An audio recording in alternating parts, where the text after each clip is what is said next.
Si on m'avait dit que je reprendrais l'entreprise de mon père un jour, je l'aurais pas cru. C'est toujours quand les professeurs te demandent en maternelle ou en première année qu'est-ce qui fait ton père. Hein? Là, tu dis, ben mon père, c'est un fabricant de cercueils, puis là, tout le monde reste un peu surpris. Donc, j'ai toujours eu cette façon-là un peu de voir que ce que mon père faisait à l'époque, les gens aimaient pas ça. C'était vraiment présent dans ma vie. Là. Si je voulais voir mon père, il fallait que j'aille à l'usine. Puis moi, je me disais, à chaque fois qu'il y a une commande, il y a quelqu'un qui est décédé. Je trouvais ça épouvantable. Moi, je ferais pas ça dans la vie, ça, c'est sûr et certain. Donc, c'est ce que je me suis toujours dit. Je me suis trompé. Je fais des cercueils aujourd'hui, puis je suis bien content de le faire.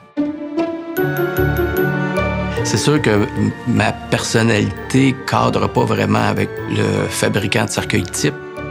Dernièrement, j'ai eu le titre du fabricant de cercueils le plus sympathique au Canada. Ça existe? Non. Je suis le premier récipiendaire.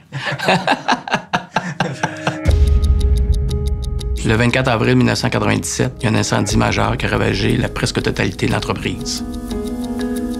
À ce moment-là, ça faisait 7 ans que j'avais rejoint l'entreprise familiale. Quand les journalistes sont venus, il y a une image qui ont pris mon père. Puis, Seigneur, sa physionomie a tout changé. On le voyait là, tout triste, puis tout ça. Ça m'a pris beaucoup de temps avant d'être capable de comprendre ce qui se passait. Il y a de l'adrénaline qui a monté, il y a une énergie qui est venue de je sais pas où. Je ressentais les employés qui se fiaient sur moi. La ville a travaillé fort pour nous aider à repartir le plus rapidement possible. On a senti vraiment un mouvement. Toute cette aide-là, toute cette coopération-là, c'était quelque chose que je ne m'attendais pas du tout. C'est sûr qu'on aurait pu reconstruire la même chose qu'on avait, mais on savait fort bien qu'il fallait mettre un peu de génie industriel dans notre usine. Il fallait laisser un peu le côté artisanal. On ne serait plus en affaires aujourd'hui si on n'avait pas pris ces décisions-là il y a une vingtaine d'années.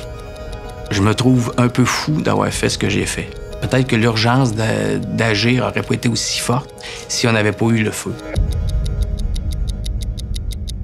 Elle n'est pas facile à garder, cette motivation-là qu'on a eue lors du feu. C'est un défi de tous les jours. Après le feu, c'est qu'on s'est beaucoup occupé de tout ce qui était technique, focusé sur il faut repartir comme il faut, les investissements qu'il fallait faire. À un moment donné, les humains nous ont dit « wow, on est là, puis on voudrait que vous occupiez nous autres ». Aujourd'hui, ça fait partie de mes priorités à moi.